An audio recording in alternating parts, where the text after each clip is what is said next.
datang teman-teman semua di ibadah online TYO. Mari kita sama-sama memuji menyembah Tuhan. Ku kan terbang tinggi di awan bersamamu dalam kemuliaan, sebab firman-Mu teguh menopang. Ku kan aman dalam-Mu Tuhan. Hey!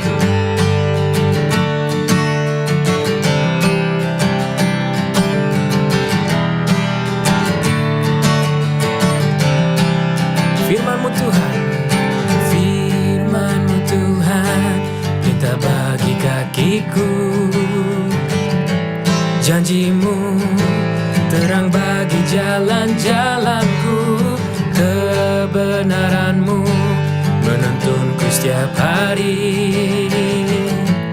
Ku menantikan-Mu, beri kekuatan baru. Firman-Mu Tuhan, firman-Mu Tuhan, kita bagi kakiku. Janji-Mu terang bagi jalan-jalanku. Kebenaran-Mu menuntunku setiap hari. Dengan nantikan-Mu, beri kekuatan baru. Ku kan terbang tinggi di awan bersama-Mu dalam kemuliaan, sebab firman-Mu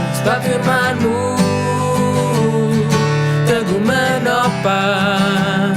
Ku kan aman dalam-Mu Tuhan. Ku kan terbang tinggi di awan bersama-Mu dalam kemuliaan, sebab firman-Mu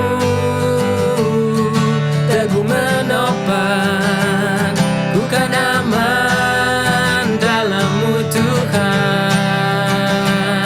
Ku kan aman dalam-Mu Tuhan. Ku kan aman dalam-Mu Tuhan.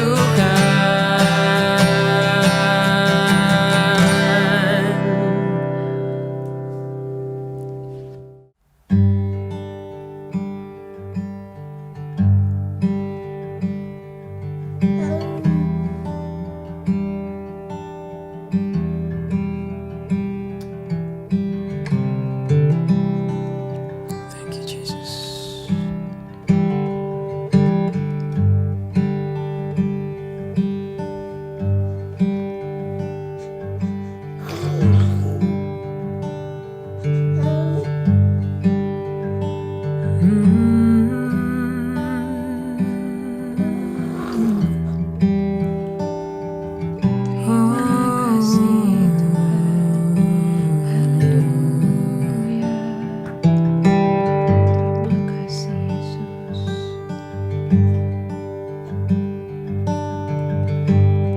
Kami mengagungkan nama-Mu Tuhan, sebab Kau yang layak dipuji. Besar perbuatan-Mu di dalam hidupku.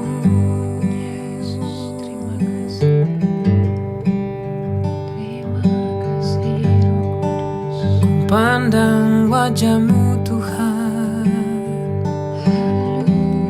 dengan hati bersyukur, ku katakan haleluya. Segala hormat pujian, haleluya, haleluya. Ku naikkan syukur hanya bagi-Mu Tuhan.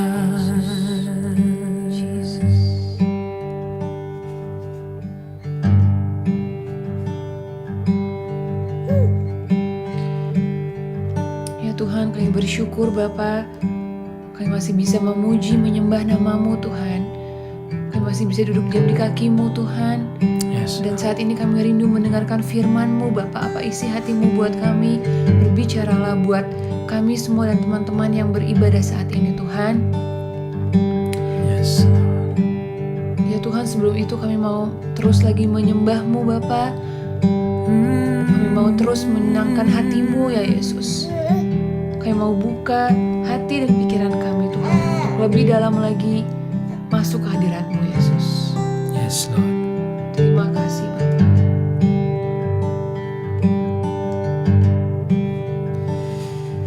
Kekuatan di hidupku ku dapat dalam Yesus.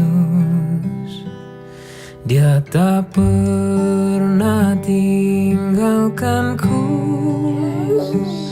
setia menopangku, berseru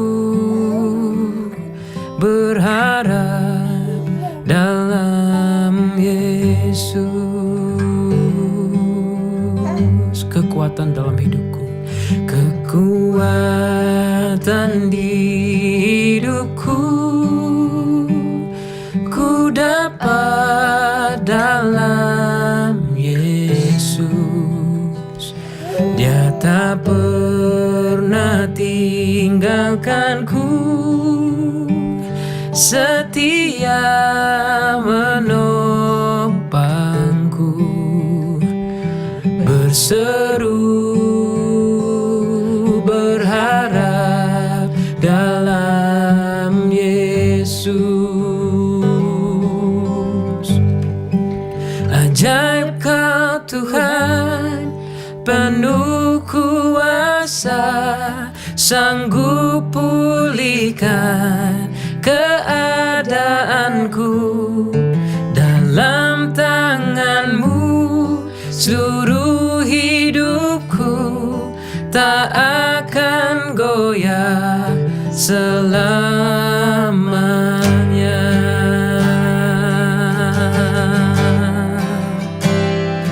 Terima kasih Yesus.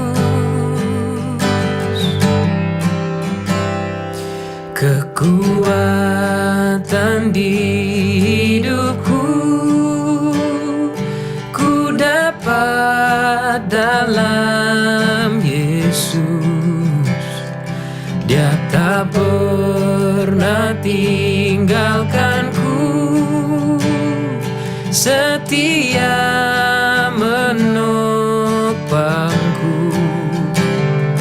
berseru berharap dalam Yesus. Ajaib Kau Tuhan, ajaib Kau Tuhan, penuh kuasa, sanggup pulihkan keadaanku. Dalam tangan-Mu seluruh hidupku tak akan goyah selamanya. Ajaib Kau Tuhan, penuh kuasa, sanggup pulihkan keadaanku. Dalam tangan-Mu seluruh hidupku tak akan goyah selamanya, tak akan goyah selamanya, tak akan goyah selamanya.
Shalom teman-teman, apa kabar semuanya? Pada kali ini aku mau sharing, judulnya adalah bagaimana cara mengatasi rasa insecurity.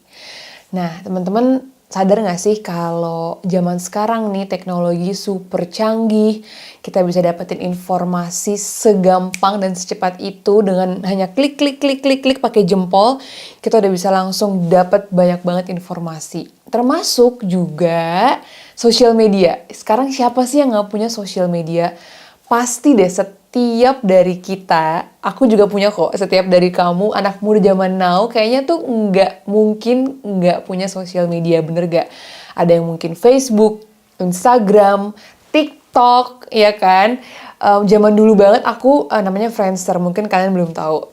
Tapi yang pasti sosial media ini memberi banyak sekali dampak positif. Cuma ada juga dampak negatifnya, yaitu kita jadi cenderung membandingkan kehidupan diri kita dengan kehidupan orang lain. Aku nggak sering sih, tapi lumayan mendengar curhat dari teman-teman yang masih remaja yang perempuan.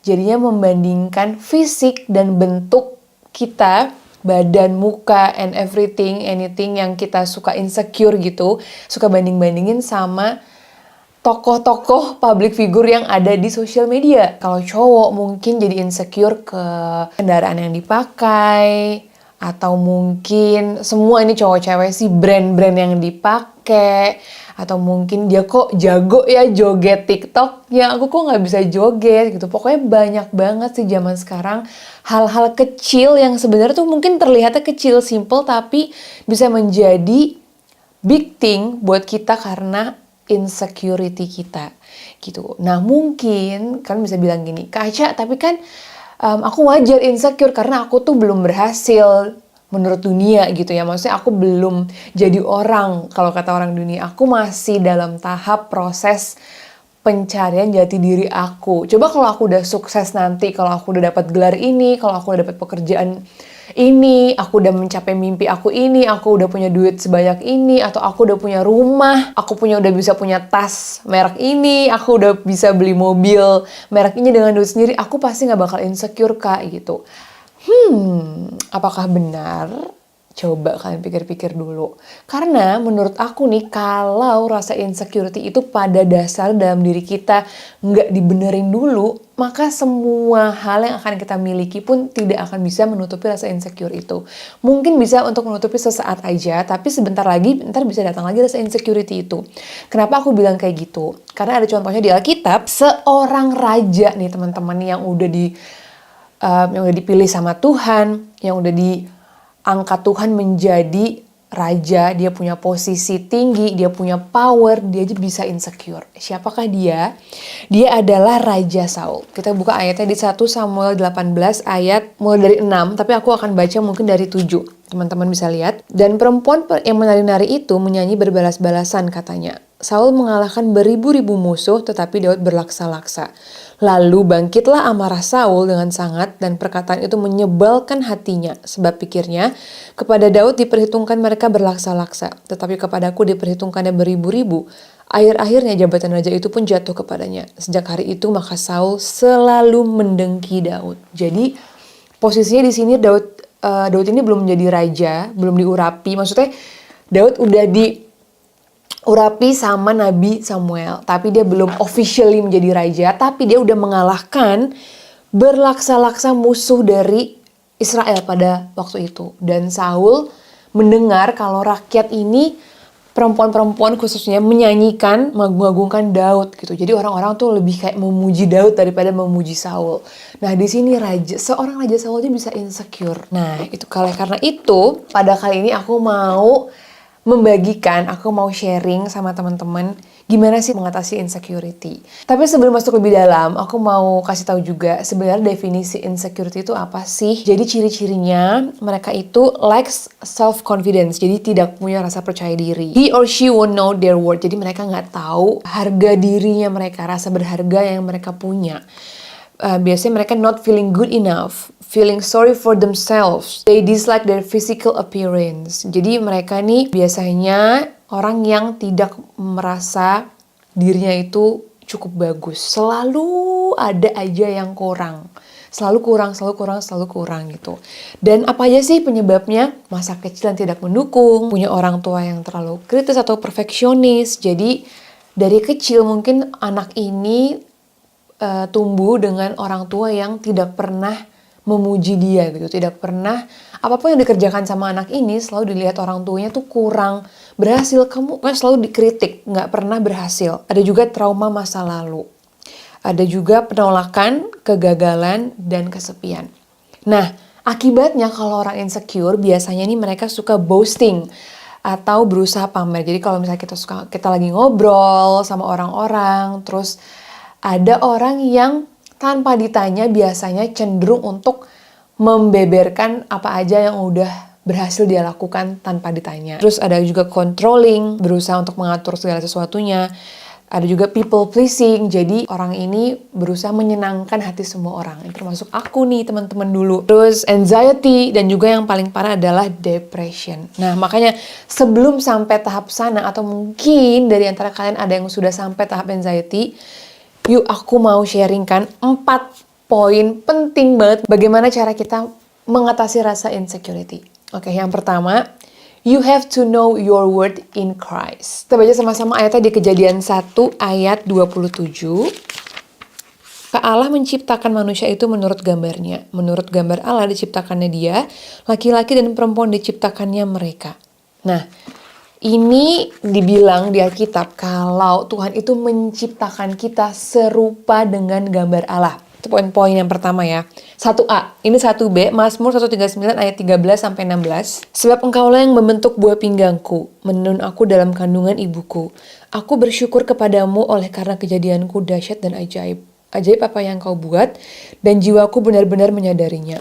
Tulang-tulangku tidak terlindung bagimu ketika aku dijadikan di tempat yang tersembunyi, dan aku direkam di bagian-bagian bumi yang paling bawah.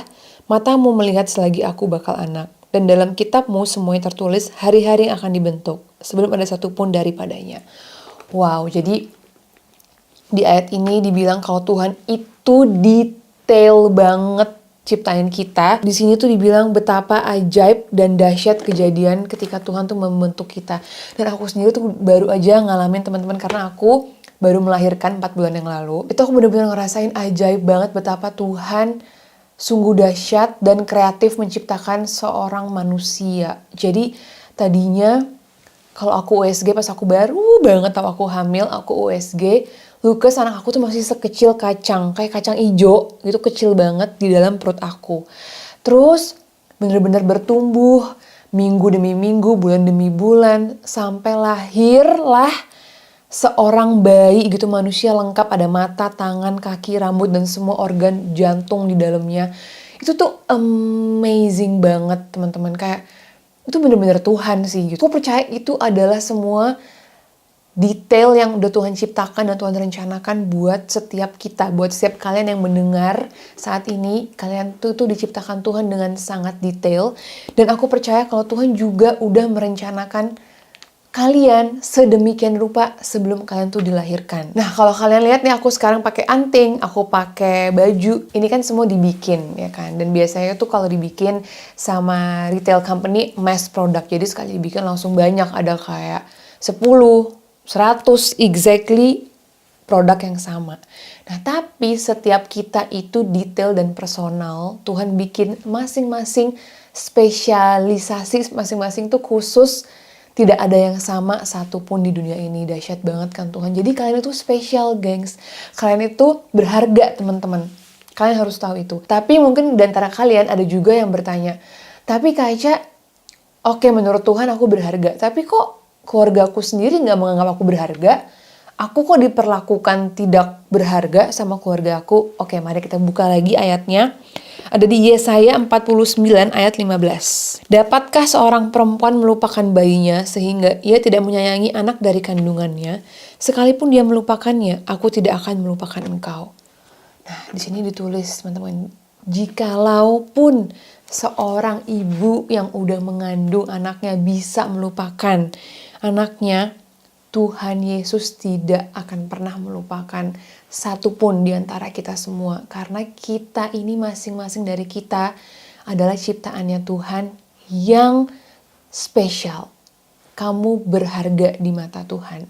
Kita semua seturut dengan gambaran ciptaan Tuhan, kita udah diciptakan Tuhan, seturut dengan gambaran Dia, dan kita semua adalah spesial. Itu poin yang pertama. You have to know your worth in Christ. Poin kedua adalah you have to know you are loved by Christ. Kamu harus tahu kalau kita semua itu dikasihi sama Tuhan Yesus. Kita buka ya ayatnya di Yeremia 31 ayat 3. Dari jauh Tuhan menampakkan diri kepadanya, aku mengasihi engkau dengan kasih yang kekal. Sebab itu aku melanjutkan kasih setiaku kepadamu. Ayat berikutnya lagi ya, aku kasih ayat supaya kalian percaya, supaya kita semua semakin paham kalau Tuhan Yesus itu benar-benar mengasihi kita. Roma 5 ayat 8. Akan tetapi Allah menunjukkan kasih-Nya kepada kita oleh karena Kristus telah mati untuk kita ketika kita masih berdosa. Dan ayat satu lagi deh, aku kasih ayat ini famous banget, Yohanes 3 ayat 16. Karena begitu besar kasih Allah akan dunia ini sehingga Ia telah mengaruniakan anaknya yang tunggal supaya setiap orang yang percaya kepadanya tidak binasa melainkan beroleh hidup yang kekal. Wow, can you imagine teman-teman? Jadi saking Allah Bapa kita mengasihi kita, Dia rela loh ngasih Tuhan Yesus untuk kita. Jadi teman-teman harus yakin kalau memang teman-teman itu sangat dikasihi oleh Tuhan Yesus Allah Bapa kita. Ya, kalau kita semua yakin, kita semua tahu kalau kita itu dikasihi oleh Tuhan Yesus, ada seseorang sosok pribadi yang mengasihi kita dengan stabil, ada seorang sosok pribadi yang betul-betul setia menunggu kita untuk datang kepadanya, itu akan membuat rasa secure dari dalam diri kita, akan membuat kita menjadi merasa lebih aman gitu dan tenang.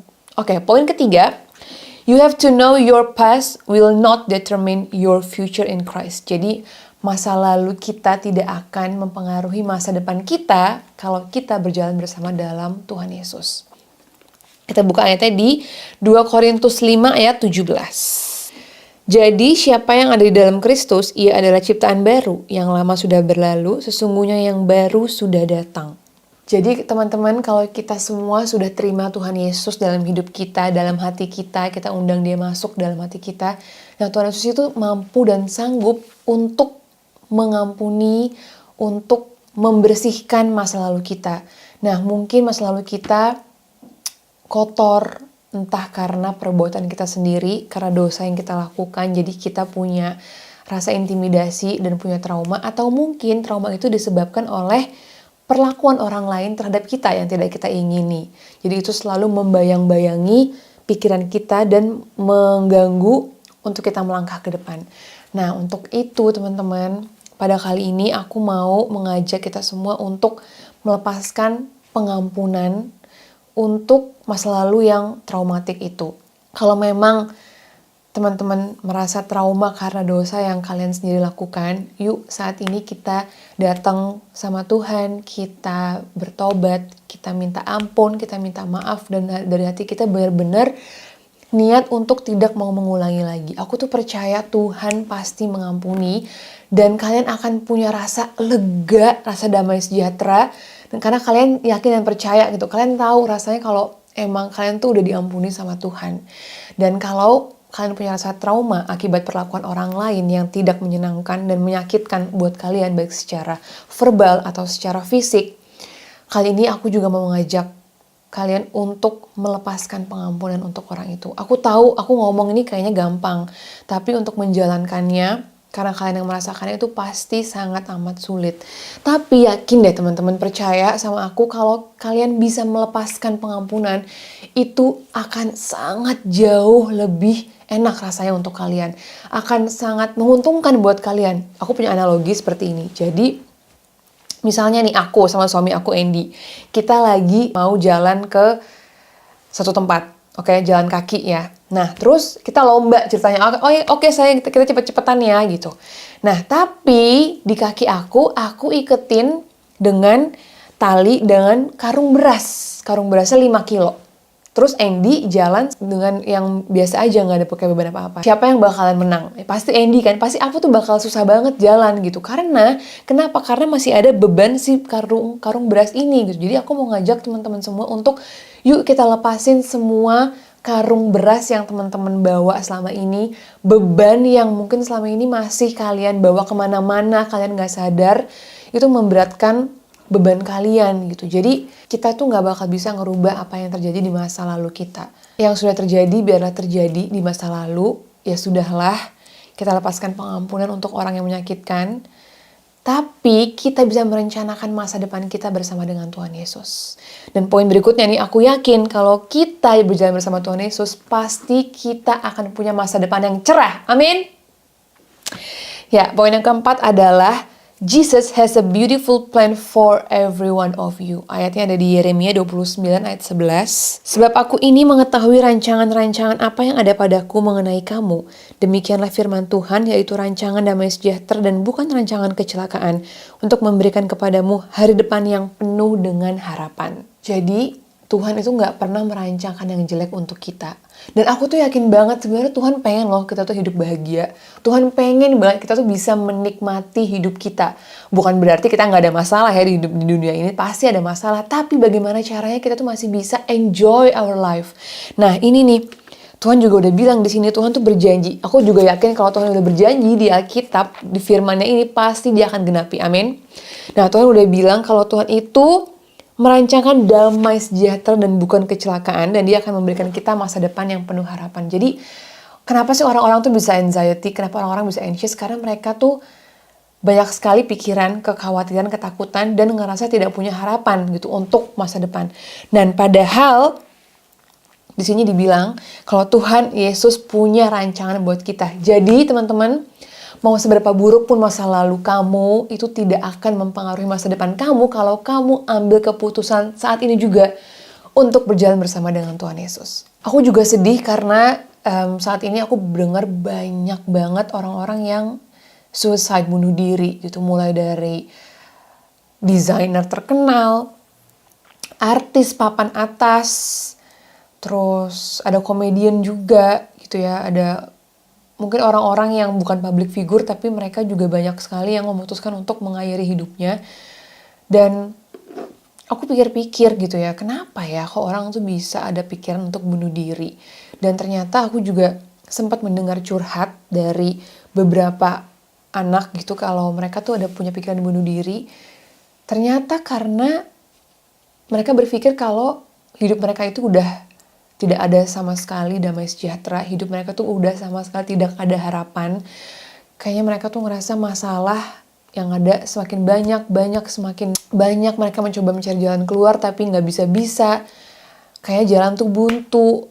Yang ada mereka stres gitu. Mereka udah berusaha segala macam, segala cara tapi tidak berhasil gitu. Akhirnya pun mereka memutuskan untuk bunuh diri gitu. Dan aku yakin dan percaya kalau Tuhan Yesus sudah bilang kita semua punya masa depan yang penuh dengan harapan. Maka mau seberapa besar masalah yang sedang kamu hadapi saat ini, mau seberapa peliknya, rumitnya situasi kehidupan kamu saat ini, atau mungkin saat ini kamu ngerasa hidup kamu cuma bertahan bisa sampai seminggu ini, karena minggu depan kamu udah gak punya duit lagi untuk beli beras, untuk melanjutkan kehidupan kamu. Tenang, teman-teman jangan khawatir, teman-teman tetap bertahan, tetap percaya kalau Tuhan Yesus pasti sediakan. Tuhan Yesus pasti jawab doa teman-teman. Tuhan Yesus pasti kasih jalan keluar dan pintu kesempatan lagi yang baru buat teman-teman. Saat ini mungkin kalian masih ada yang sekolah, atau mungkin masih kuliah, atau udah lulus kuliah lagi cari kerjaan, atau mungkin lagi menanti jawaban Tuhan atas jodoh atau pekerjaan, apapun itu. Kalian gak boleh insecure, kalian harus yakin dan percaya kalian itu sangat berharga di mata Tuhan. Dan kita semua ini punya masa depan yang cerah kalau kita berjalan bersama dengan Tuhan Yesus. Karena Tuhan Yesus mengasihi setiap dari kita semua. Amin. Yuk kita berdoa. Ya Tuhan, terima kasih Bapa untuk pesan-Mu pada pagi hari ini, pada kali ini Tuhan. Kau berbicara buat kami semua Tuhan. Kami bersyukur kalau Engkau sungguh mengasihi kami. Kami bersyukur kalau Engkau rela Tuhan mati di kayu salib buat menyelamatkan kami. Terima kasih ya Tuhan, ampuni kami Tuhan kalau kami sempat khawatir, kami sempat takut, kami sempat anxious Tuhan, karena kehidupan ini, karena masalah kami yang begitu banyak Tuhan. Atau kami sempat ngerasa insecure dan kami gak sadar kalau kami itu benar-benar berharga Tuhan di mata-Mu Bapa. Ampuni kami Yesus. Mulai hari ini kami mau kembali set pandangan kami mau mulai set pikiran dan hati kami Tuhan. Kami yakin dan percaya kalau kami adalah anak-Mu yang spesial. Kami berharga di mata-Mu, kami precious Tuhan. Terima kasih Bapa, terima kasih Yesus. Kami tahu Tuhan, walaupun dunia mungkin memperlakukan kami secara tidak spesial, tapi kami ini semua adalah spesial di mata-Mu karena kami adalah anak-anak-Mu. Terima kasih Tuhan, Kau sungguh amat sangat baik. Terima kasih Yesus, Oh Roh Kudus, Allah Bapa kami di surga. Terimalah puja dan kemuliaan hanya bagi-Mu ya Tuhan. Terima kasih Yesus, Oh Roh Kudus, Allah Bapa kami di surga.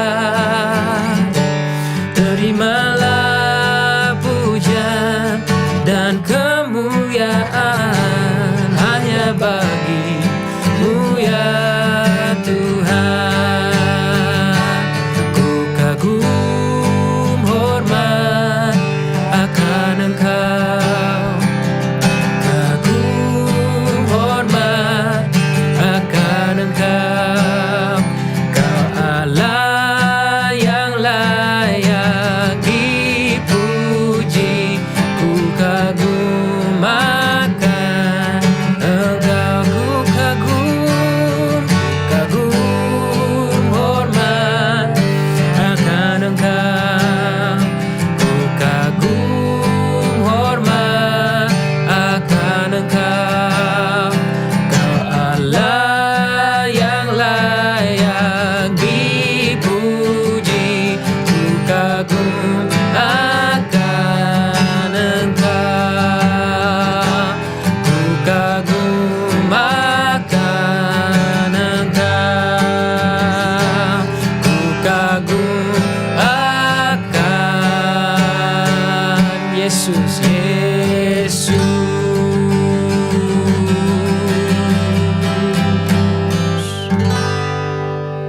Tuhan Yesus memberkati.